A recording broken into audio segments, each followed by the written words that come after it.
FSN Radio. It's all about what's next. Go to financialsurvivalnetwork.com and sign up for your free weekly newsletter. You'll also get 3 free reports. The Financial Survival Network. It's all about what's next. Welcome. You are listening to the Financial Survival Network. I'm Kerry Lutz, and today is March 24th, 2020. Well, we've seen a lot happening. Gold finally is seeming to getting ready to actually find its proper level, whatever that might be. I mean, we saw $50-odd increase on Monday, probably more today, more in store. Well, what is going on with that? Once the coronavirus lockdown, the worldwide global pandemic has subsided, assuming that it does within a reasonable amount of time, what is going to be left? Will you be able to go back to your life before as you knew it? We've got governments giving helicopter money all over the place. And what's that going to do for the value of the currency? Well, we've got now the head of research for Gold Money, talking about Alasdair McLeod. He's been with us for so many times. And Alasdair, it's great to have you back on. So what is going on in the world and what do we have to look forward to? Oh, hello, Kerry. I'm afraid we've got the demise of fiat currencies. That is what we're seeing. It's being pushed quite firmly by the coronavirus. The response to that is basically print ad infinitum. And even today we saw open-ended QE announced by the Fed. So, and it's the same in every other jurisdiction. I mean, here in Britain, we're throwing money at the problem. Germany is throwing money at the problem. Italy's throwing money at the problem, so is Spain. And what they're doing is they will be saying to the ECB, will you buy our bonds so that we have the cash to pay for all these promises of throwing money at the problem? And of course, as you alluded to, the effect, if you like, in the aftermath of this is going to be economies which, quite frankly, fail. And the idea that we can just bounce back and just go back to normal as if nothing had happened after the coronavirus passes or as it diminishes is, I think, a triumph of hope over experience. Yeah, I personally think, I mean, if it's not just actually personally think, I ought to be stronger than that. If you look at proper economic theory, you can see that there is a credit cycle, and the credit cycle just happened to be turning down when this hit.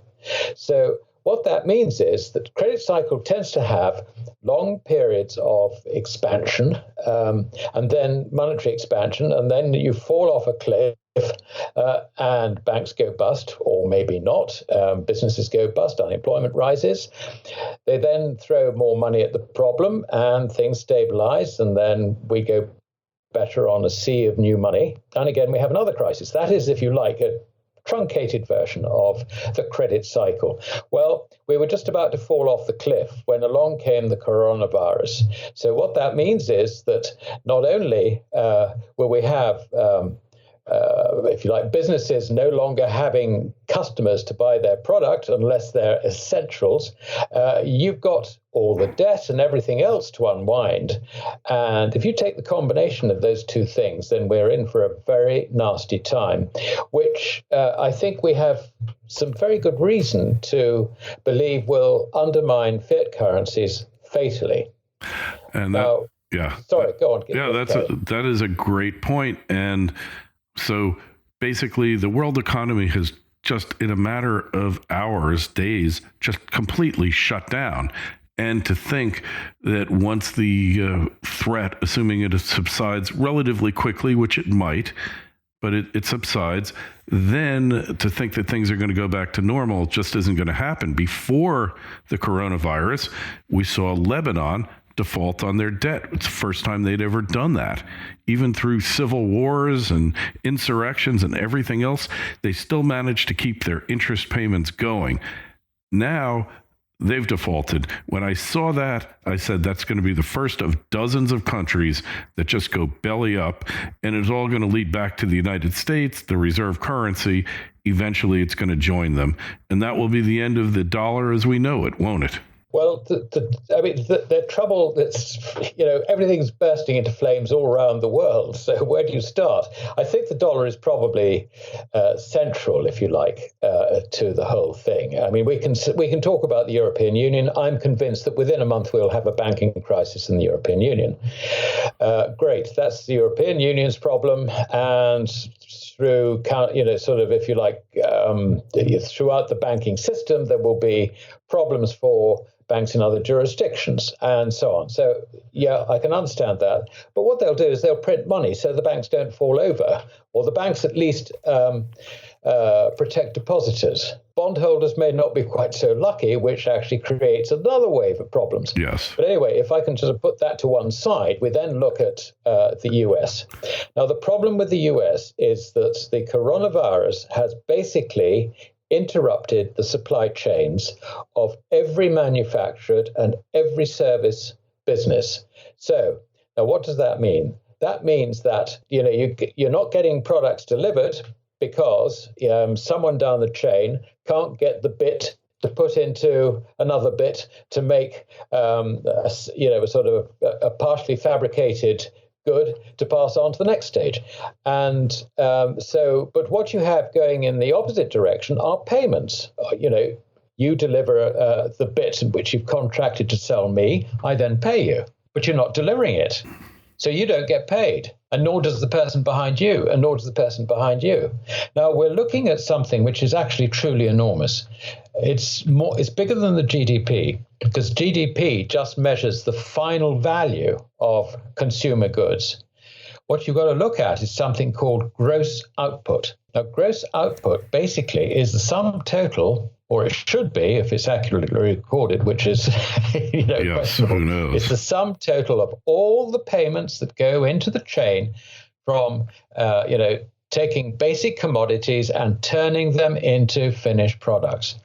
The total gross output in the US economy is of the order of $40 trillion. The payment chains in those $40 trillion are substantially disrupted. Now, if the Fed is to discharge its mission of ensuring that, as best as it is able, that we never have a deep recession, then it is going to have to support all those payments. Now, it can do it through the banking system, but that leaves a problem because a banker, very sensibly, will try and weed out the businesses which he doesn't think are going to survive in this new condition. He's going to try and reduce his liabilities. And that basically means that he's going to try and contract his bank credit, if you like, the amount that he is actually lending out. He's going to try and contract that. So it comes down relative to the size of his capital. So you find that the money that's coming from the Fed not only has to sort out the payment chains, but also it has to counteract the contraction of bank credit in the banks. So we're beginning to see there's a bit of a problem here. There's a further problem, and that is that the US government is already, before this hit, borrowing at a rate of over $1 trillion a year. That is the amount of its budget deficit. What's going to happen to its budget deficit now? Well, it's going to get in less taxes. It's going to have greater liabilities. And so you're going to go from an annualized rate of $1 trillion to an annualized rate of, I would guess, something like $2 trillion. So the Fed has to pick up the bits for that, unless, of course, someone's got some money to invest in US treasuries. But I don't think so, because it's all done on credit. Have you got any savers in the US? The answer is you've got a bit of pension funds, you've got some insurance funds, but that is it. And then you've got another problem on top of that. You have got foreigners. And I don't think many Americans realize just how much the foreigners own in terms of dollars, in terms of securities, portfolios, US treasuries, everything with more than a year. That is $19.5 trillion. In terms of bank balances and paper that with a maturity of less than a year, that's a further $5.6 trillion. So we're looking at $25 trillion. The foreigners do not have a problem, by and large, of too few dollars. Their problem is one of liquidity. So rather than go and buy dollars in the market and sell euros or sell yen or sell Swissy or whatever it is, they're just going to liquidate what they have got in terms of portfolio assets, US treasuries, and so on and so forth. So coming back to the Fed so far is supporting all the payment trains. It is compensating for the contraction in bank credit. It is funding the US government deficit. It's also got to pick up the bonds, the US Treasury bonds being sold by the foreigners. So how is the Fed going to do this? I don't know. Print. That's all it can do.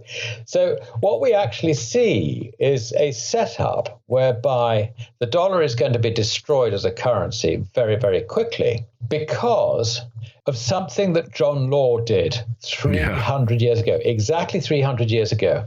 What he did was he set up a bank, which became the central bank.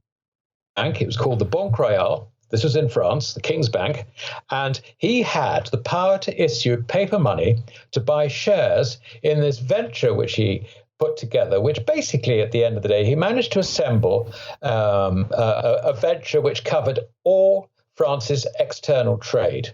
And this is really referred to as the Mississippi Venture. Right. And he was going to merge the bank with the Mississippi Venture on February the 28th, 1720. A month or two before that, so you're looking sort of late November through December, the inflation, if you like, the prices were rising quite sharply because of the amount of money, the amount of livre, unbacked livre, that he had actually printed in ramping up the whole of the economy. So it was beginning to feed through in prices, and there was a bad harvest. That didn't help. So you can see that the purchasing power of his livre was beginning to falter. When the scheme of arrangement whereby the bank was going to be merged with the Mississippi Venture was going to go about, the king decided to sell his stake in this, which was 100,000 shares in the combined operation at 9,000 livres a share. Now, 100,000 times 9 livres, I can't remember how many noughts we've got to now, but this is an enormous sum. Admittedly, it was going to be paid to the king in installments. So that was, if you like, not an immediate hit, but it was a very big hit. But you can see that combined with another thing, and that is that the whole of this share ramp, had been done on the basis of partly paid shares. So you would, if you were lucky enough to know John Law, you get allocated, say, 1,000 shares in the Mississippi Venture, and guess what? You only had to put 5% down, which basically meant that if the shares went up 10%, you were coining it in. You were making an awful lot of money on paper, and people were becoming very, very rich on this partly paid basis. Well, these calls began to come due just at the time when John Law was trying to puff up the shares so that the merger would work on the 28th of February. Now, the key about all this is twofold. Firstly, this is exactly the sort of policy that Keynes later recommended. Yeah. That's the first thing. So we're doing a rerun, if you like, of the whole thing being floated on a sea of printed money and debt. So that's the first thing. The second thing about it is that what John Law was doing in those final months, well, particularly in those final months, was he was printing money to puff up asset prices. What is the Fed doing? Yeah. Printing money to puff up asset prices. We are in exactly the same position. Now, the outcome of John Law's scheme was that by September 1720, and we're only talking 6 or 7 months after the merger went through at the end of February, the shares in the Mississippi Venture had collapsed from a high of around about 12,000 livres down to around about 1,000 or 2,000 livres. So there's still some value there. Wonderful. But what was the livre worth? Well, there was no exchange rate in September onwards in the sterling market in London. There was no exchange rate, which basically meant that the livre was valueless. So, your shares might have been worth 1,000, but it was 1,000 livre of toilet paper, basically. So now, I mean, the lesson in this is that once this starts going down a slippery slope, and this is what's happening in markets now, But particularly once it starts hitting US treasuries, then you can see that very quickly the currency will be destroyed.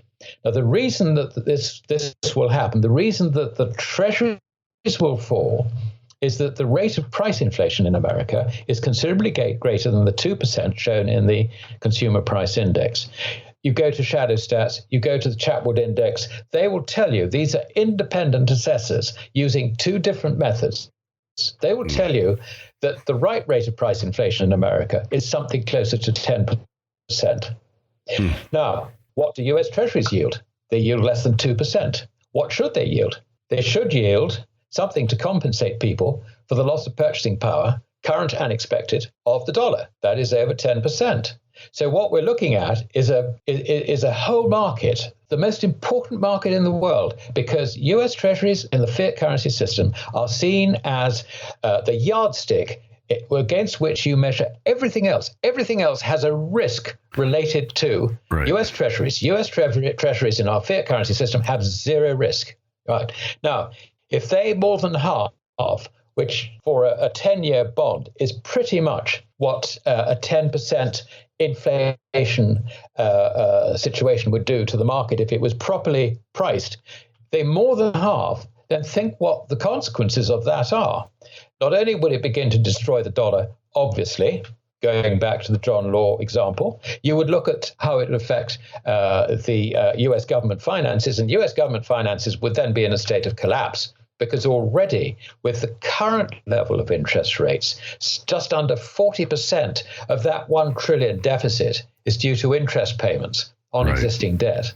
So if we're going to run this one up to 10%, 11%, 12%, then the interest cost to the US government is going to be out of anyone's imagination. It really is. So you can see that, we've got, if you like, a sort of the whole of the US monetary system is built. It's like a house of cards. At some stage, when it starts crumbling, it'll fall apart very rapidly. And that is why I'm convinced, I'm getting more and more convinced as I see developments occur, that the US dollar will not exist by the end of this year. And if the dollar goes, everything goes, right? FSN Radio. It's all about what's next. Trilogy Metals is a world-class developer in Alaska's Ambler mining district. The company already possesses 8 billion pounds of copper, 3 billion pounds of zinc, over 1 million gold-equivalent ounces, and now over 77 million pounds of cobalt. Trilogy's Arctic project boasts an after-tax net present value of $1.4 billion with a 33% IRR. Trilogy is led by an experienced management team with proven success in discovering and developing projects in Alaska. The company is well capitalized, has no debt, and possesses strong institutional support. Trilogy trades on the New York and Toronto exchanges under the ticker symbol TMQ. To learn more, go to trilogymetals.com. That's trilogymetals.com. The Financial Survival Network. It's all about what's next. All of the other fiat currencies go. Now, there are interesting exceptions here. Russia. She has divorced herself from the US dollar. She has been following sound money policies in terms of her reserves. I would expect her at some stage, once the dollar price, because remember, she's earning money on oil in particular, but once she sees the dollar price of gold rise significantly, at some stage, I think she will make the ruble convertible. We have a similar situation in China, though China is more hooked, if you like, on Keynesian methods, if you like, the inflation of paper yuan in order to stimulate the economy. She does that all the time. But I think that because her government expenditure is not very high, the debts are all in the private sector, she can actually afford to introduce a gold standard and make it stick. And I think at some stage, as the West is collapsing, she will do that to protect herself. And that's the key thing, to realize that there will come a point where, with a collapsing currency, it is in the interests of a nation to protect that currency by converting it back to gold, or offering a gold convertibility which is credible. Now, for some countries, this is more difficult than others, particularly if you have a country which has enormous welfare commitments. And remember that in a slump, which is really what we're talking about, happening with this collapse of currencies, in a global slump, those liabilities are going to increase substantially. A country which goes on to a gold standard not only must come up with a credible standard so that people can exchange freely the paper currency for gold, but they must also get their own financial house in order, which really means there must be no deficits whatsoever. You cannot have a gold standard and a deficit. It is crucial to understand that point.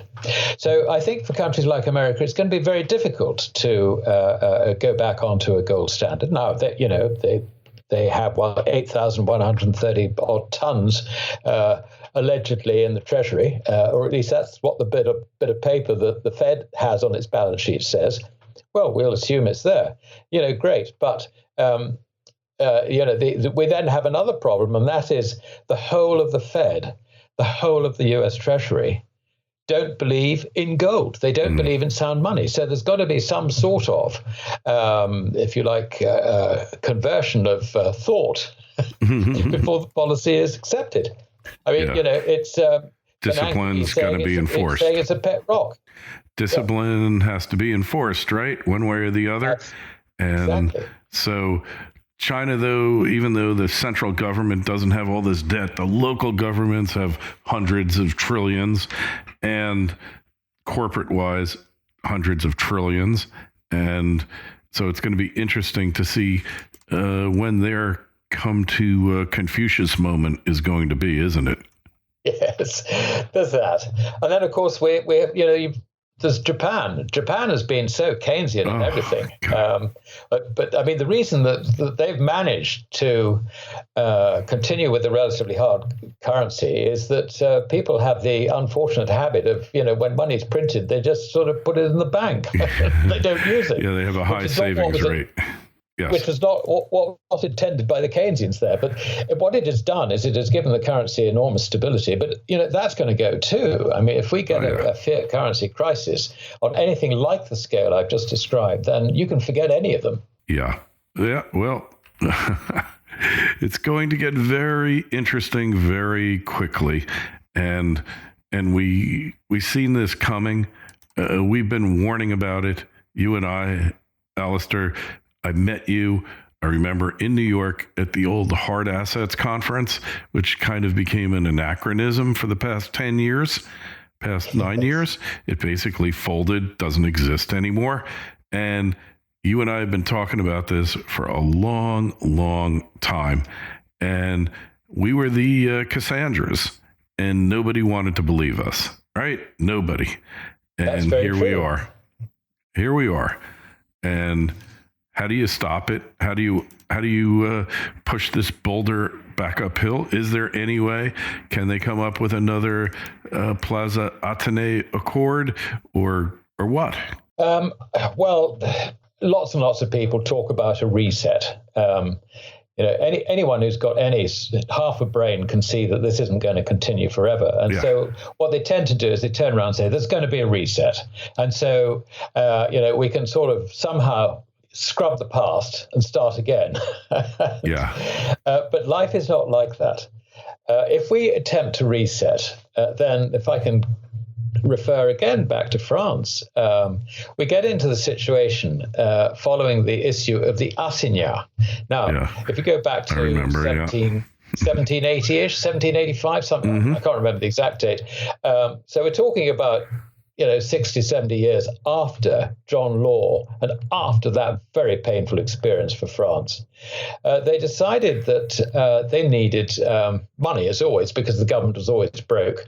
So they came up with this plan, having effectively grabbed land off the Catholic Church, because in those days the Catholic Church owned something like 1/5 of all property in France. They grabbed a very substantial portion of that and thought, well, we can use this as collateral for a bond issue. And the bond will be called an assignat. Now, there was no convertibility or anything like that. And, it raised quite a lot of money. But then, of course, they ran out of money again. So they had another issue and another issue and another issue. So Yeah, then the assignats basically started going down and down and down in terms of their purchasing power. And bear in mind that this was at the time of the French Revolution. So we're looking at, really the loss of purchasing power of money actually having quite an influence on the politics at that time, which incidentally very few economists mention, or historians mention. But then, when the assignat, the dreaded assignat, was so unpopular and nobody wanted it, they came up with another ruse, and that was the mandat territorial. And the mandat lasted no more than 6 months because they did exactly the same thing. So that was your reset going back to the time of the French Revolution. And I would suggest that any attempts at a reset this time likely to face the same fate. I mean, because people talk about a reset, why don't we use SDRs? Yeah, that's Rickards. All an SDR is it's comprised of a collection of fiat currencies. It's not a reset at all. It's just a repackaging. Yeah. So, we're going to go through that. But the only way in which this can actually come out for anyone is to return to sound money and let people decide what money is. Okay, repackage it in the sense that, gold is sound money. It has been throughout history. You can have your pounds or dollars or whatever the new currency might be called, and it is fully exchangeable for gold. In other words, this is a gold substitute which has the standard, if you like, the ranking of gold in anybody's in anybody's transactions, and we have to return to that. Anything else will fail. Agreed. And we could go back to Germany, to the rent mark. So those were bonds and the mark was based on real estate. That's a nice thought, but didn't really work too well. And really, very few ways out. So if it gets to where we're talking about, what about cryptocurrencies, Alasdair? What's your take on them? Are they just more of the same, smoke and mirrors, or because they're actually limited, does that make them, or some of them are limited, not all, where they have a cap, so-called cap on the number of units that can be created? Does that make them a potential currency, or do they have to be backed by gold? Well, it is a fascinating development, and I think it does change things quite a lot, but in a number of subtle ways. Well, first of all, I think what you were alluding to particularly was Bitcoin. I don't know about any of the other currencies. I just dismiss them. So kleptocurrencies. That's what we call them. Whatever. Kleptos. Yeah, exactly. Kleptos. There are something like 10 times as many cryptocurrencies as there are paper currencies. Anyway, the thing about Bitcoin is that it is strictly limited. The other thing about Bitcoin is that it cannot really be effectively used as money because the hash rate or whatever they call it, the ability to settle transactions is actually very, very limited compared with, let us say, a MasterCard or one of these existing systems. Yeah, and we got Gresham's Law coming in here where people actually think their Bitcoin is worth something, so they won't use it to buy stuff with because it's worth too much. It could be worth double what it is today, tomorrow, and then they wound up buying that car for Bitcoin and paid twice as much as it was worth. So it makes it less, it's a very possibility of appreciation, makes it an inconvenient medium of exchange. Well, I think there's something in what you said, because I was going to come on to the other point, and that is I think people will see it as an escape route and a store of value at a time of collapsing paper currency. And the thing that is so interesting about this is that in any inflation in the past, monetary inflation, the general public have been very, very slow to understand what has been happening. They think prices are rising. They're not. It's the purchasing power of the money going down. Yeah, for sure. What Bitcoin has done is it has educated a tech-savvy millennial, if you like, particularly in places like California, particularly in places like China, about what governments actually do with fiat currency. And I think the consequence of this is likely to be that when paper money starts going down in its purchasing power, more obviously, you will find that there will be a real rush into Bitcoin. And I don't know if there's anything as good as that any other rival. Assume that it's the best. Crypto. Yeah, it is. I mean, basically, you're going to see, I think, a rush into Bitcoin, which is precisely as you described. People will hold on to it rather than spend it. It'll just be there for a store of value, which is credible to the users. Now, this is the important point. A lot of people say, well, it's not money and all the rest of it, and we can produce all sorts of, reasons why. But the fact of the matter is the only people who can determine that it is money are the users. If they think it's money, it is money. If they don't think it's money, it's not money. It's actually as simple as that. Yeah, and I guess among the users themselves, they can transact in it, but they've got to convince the rest of the world that it's actually money, and that's where the challenge comes in, doesn't it? Yes, but the thing that's so fascinating about this is that I sort of, if you think of it as a bubble, let's say, let's take the most agnostic view. This is a bubble, okay, right? When I compare it with previous bubbles, I come up with something very interesting. I think about the South Sea bubble we had in London, again, more or less the same time as John Moore was doing his bit in Paris. If you think about the logistics of that, I mean, that was the first really big financial bubble that we had in England. Now, the logistics of it were that if you wanted to partake in this, you either had to live in London, because you would have to go physically to see your broker or your banker, who in those days was probably a goldsmith, and deposit your gold, before he could go out and buy the shares. In other words, there was very little in the way of credit involved in this. I'm not saying credit wasn't involved. Of course it was, but it was considerably less than we've seen in bubbles subsequently. Now, the other point about it was that you could probably partake if you lived within a reasonable coach ride, less than a day, of London, because you had to, you load up your stuff, you bring your gold along with you, and the wife's jewelry, whatever it is. Yeah. And you get into a coach, and there's a bloody highwayman there who's going to rob you. So you can see that the ability to actually participate in this bubble is extremely limited. It is limited to London and the environs, no further. This bubble, this Bitcoin bubble, is global. We're talking about a world of 7 billion people, most of which have mobile phones.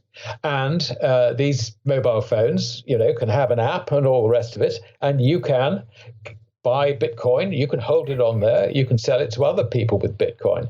They have banned Bitcoin changes in China, but they're still dealing in Bitcoin. They're dealing between each other as individuals. It's all sort of done, if you like, on a peer-to-peer basis.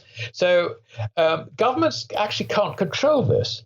And because of the numbers involved, if a bubble mentality were to develop, and by that I mean Bitcoin rising without the purchasing power of currencies actually going down, then you can see that there could be an enormous wave of money coming in to Bitcoin to puff it up. And it would make the South Sea bubble look like, what should I say, a church parade, I suppose. There's only a maximum of 22 million units of bitcoins, if you will, and about a third of them, or 25%, have been lost by people over the past 10 years before it was worth anything. They lost their keys, all these things, and therefore they're hanging out there in the ether. They exist, but they can't be gotten. If you can come up with a way to harvest or mine lost bitcoins, boy, you could really clean up. Remember that story about the guy, he wanted to pay the government, I don't remember who it was, France or what, to allow scavengers to go find his hard drive where he had $30 million worth of bitcoins on it, and they wouldn't do it. There were several stories like that. I mean, we had one, there's a chap in Wales, I think, who he'd thrown away his old laptop, and the Bitcoin had been worth cents. I mean, less than a dollar. Nothing. And they were sort of going up to $150, $160. I mean, he had enough on there to buy a house, and he was desperately trying to find it. Anyway, yeah. Awful stories. So you're giving it till the end of the year, and till this to work out. So all the fiat currencies of the world collapse. Basically, you're left with Russia.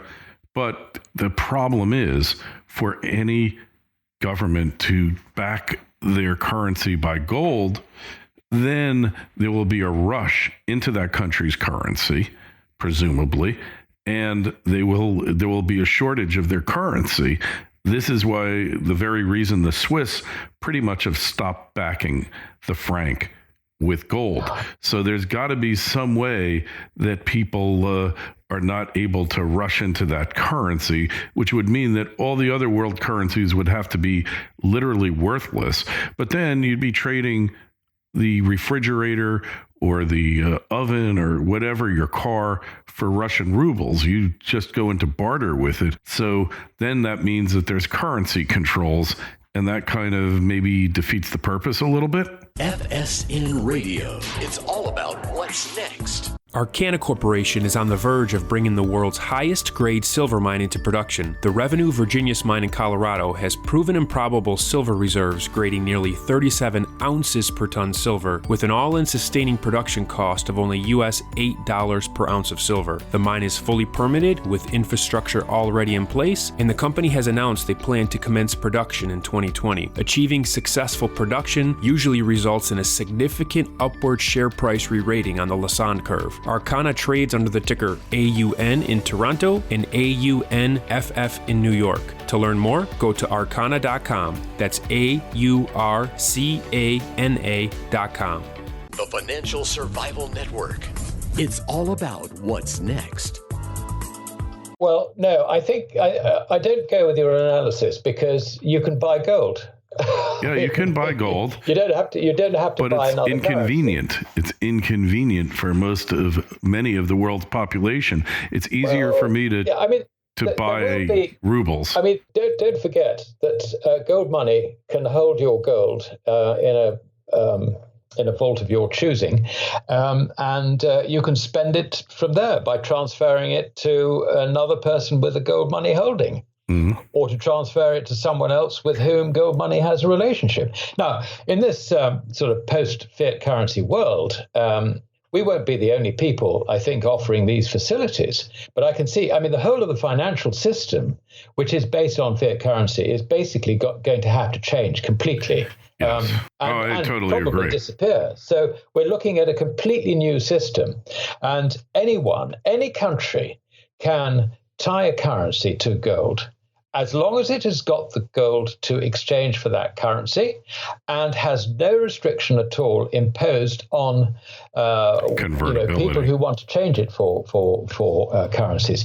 It also brings back classical economics big time, in a way in which the current Keynesians just don't understand, where you cannot have countries trading on the basis of a gold exchange standard, and by that I mean, their currencies that's what we have. Are fully backed, and there's no fiat element in it. You can't have that happen. And trade deficits and surpluses to arise. Now, the reason for that is that everything has got to be paid for. And this is the restriction which governments don't like, because they really do like the idea of being able to produce some money out of thin air in order to do the little bit of extra things without having to raise taxes. Those days are now coming to an end. Well, that's going to be an interesting course of events. Assuming you're right, if and when it should happen, it might be a good idea to have your emergency preparedness food, your firearms, and ammunition fully stocked up, because we could have considerable social unrest and chaos. I don't want to speculate about it, but it's certainly a possibility that you have to consider. If Alasdair is correct, and I believe there's a very good possibility, Alasdair, that you are correct, then this is the new world that we're going to be faced with. So get ready for it. Alasdair, just tell us, where do we find your work? How do we connect with you on the web? Gold Money, which is www.goldmoney.com, and you will find there is a research tab at the top of the homepage. The drop-down menu on that takes you to Insights. I write an insight which is published sort of late afternoon EST every Thursday. And I do a market report on precious metals on the Friday, which is again published at about the same time on the Friday. So if you'd like to bookmark that, then I can guarantee that I'll give you some very interesting things to think about. Whether they're right or wrong is something for your listeners, if they take up this offer, to decide for themselves. Hey, well, you know what's interesting, Alasdair, is for the past 9-10 years, we've been the sky is falling, doomers, doom and gloom, all these things. You know, they couldn't say enough derogatory things, couldn't ridicule us enough. And here we are, 2020, and what's happening? Exactly what we warned about, what we told people was going to happen. The only difference is it happened a bit later than we were anticipating, but it's happening. And it just shows that once that freight train is run away, it's been lost control of, it'll go as long as the tracks will let it go. But once the tracks run out, that's the end of it. And clearly we're getting to the end now.